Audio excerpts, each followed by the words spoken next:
Pemirsa, Anda kembali menyaksikan Kominfo Newsroom. Presiden Republik Indonesia Joko Widodo meresmikan Bendungan Semantok di Nganjuk, Jawa Timur. Bendungan berkapasitas 32,6 juta meter kubik itu diharapkan dapat bermanfaat bagi para petani.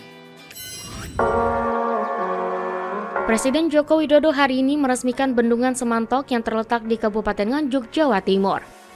Bendungan Semantok ini merupakan bendungan ke-30 yang telah diresmikan pada masa pemerintahan Presiden Joko Widodo. Presiden menyebutkan dengan semakin banyaknya bendungan yang dibangun, maka diharapkan akan meningkatkan kesejahteraan berbagai kalangan terutama bagi para petani. Bendungan Semantok dibangun sejak 2017 dengan anggaran sebesar 2,5 triliun rupiah. Dengan kapasitas tampung sebesar 32,6 juta meter kubik dan luas genangan 365 hektar, bendungan ini mampu mengairi sawah seluas 1.900 hektar. Presiden berharap bendungan ini dapat memberikan manfaat bagi petani di Jawa Timur, khususnya Kabupaten Nganjuk. Dibangun sejak tahun 2017 dan menghabiskan anggaran hingga 2,5 triliun rupiah. Pembangunan bendungan-bendungan dan waduk-waduk.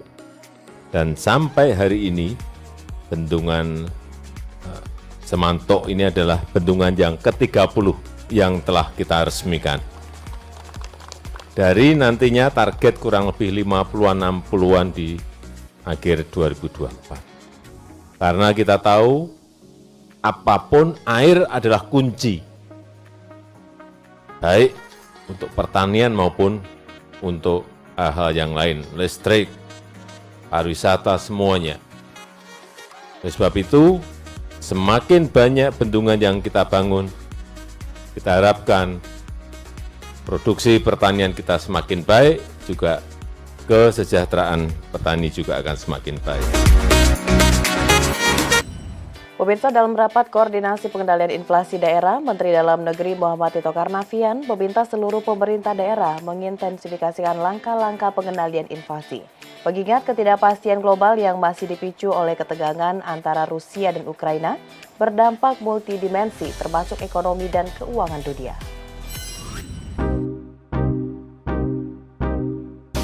Menteri Dalam Negeri Muhammad Tito Karnavian menekankan kepada pemerintah daerah tentang pentingnya mengintensifkan pengendalian inflasi di tengah situasi ketidakpastian global dan jelang perayaan Natal 2022 dan Tahun Baru 2023. Ketidakpastian global yang salah satunya dipicu oleh ketegangan antara Rusia dan Ukraina berdampak multidimensi, termasuk ekonomi dan keuangan dunia. Selain itu, potensi adanya inflasi jelang Natal dan Tahun Baru diakibatkan naiknya permintaan terhadap barang dan juga jasa. Oleh karena itu, Mendagri meminta kepada seluruh pihak, terutama kepala daerah, agar tak jenuh dalam melakukan koordinasi dan langkah-langkah pengendalian laju inflasi. Sebab inflasi bersifat dinamis tergantung pada situasi geopolitik dan keadaan ekonomi global. Kita justru perlu untuk makin mengintensifkan monitoring dan langkah-langkah kita untuk mengendalikan inflasi secara nasional oleh pemerintah pusat dikoordinir. Namun di daerah juga perlu untuk mengendalikan daerah masing-masing. Otoritas Jasa Keuangan terus bersinergi bersama instansi pemerintah, industri keuangan, dan seluruh masyarakat untuk meningkatkan efektivitas pencegahan tindak pidana korupsi di sektor jasa keuangan. Ketua Dewan Komisioner Otoritas Jasa Keuangan menilai korupsi tidak hanya menyebabkan kerugian keuangan negara, namun menimbulkan kerugian lain secara sosial dan ekonomi seperti kemiskinan dan ketimpangan masyarakat. Ketua Dewan Komisioner Otoritas Jasa Keuangan Mahendra Siregar menyebutkan pihaknya siap melakukan berbagai upaya di industri jasa keuangan dalam mencegah tindak pidana korupsi. Mahendra dalam acara Puncak Peringatan Hari Anti Korupsi Sedunia 2022 mengatakan bahwa tindak korupsi selayaknya harus ditangani dengan serius sampai ke akar permasalahan. Karena hal tersebut sebagai upaya untuk mencegah berbagai kerugian yang lebih besar mulai dari sisi ekonomi, kemiskinan, hingga ketimpangan sosial.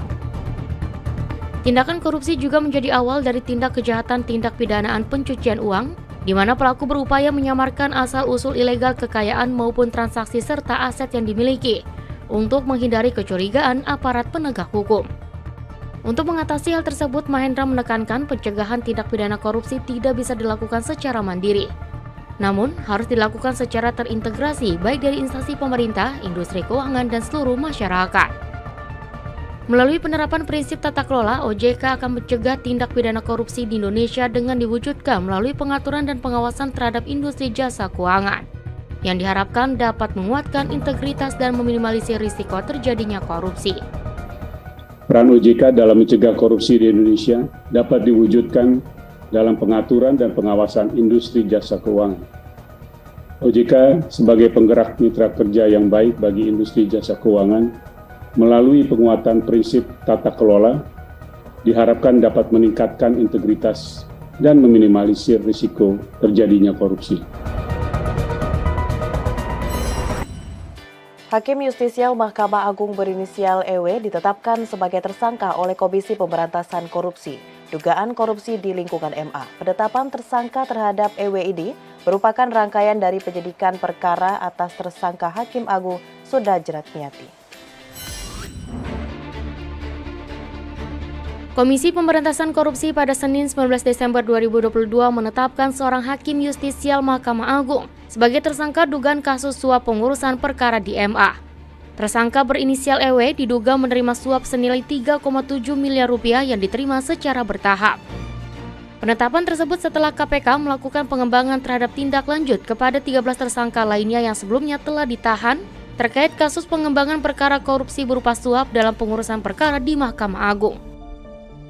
Ketua KPK Republik Indonesia Firly Bahuri menyebutkan akan melakukan penahanan terhadap tersangka selama 20 hari ke depan, yakni hingga tanggal 7 Januari 2023. Kasus tersebut bermula dari kisru internal Koperasi Simpan Pinjam Inti Dana yang berakhir hingga ke meja pengadilan.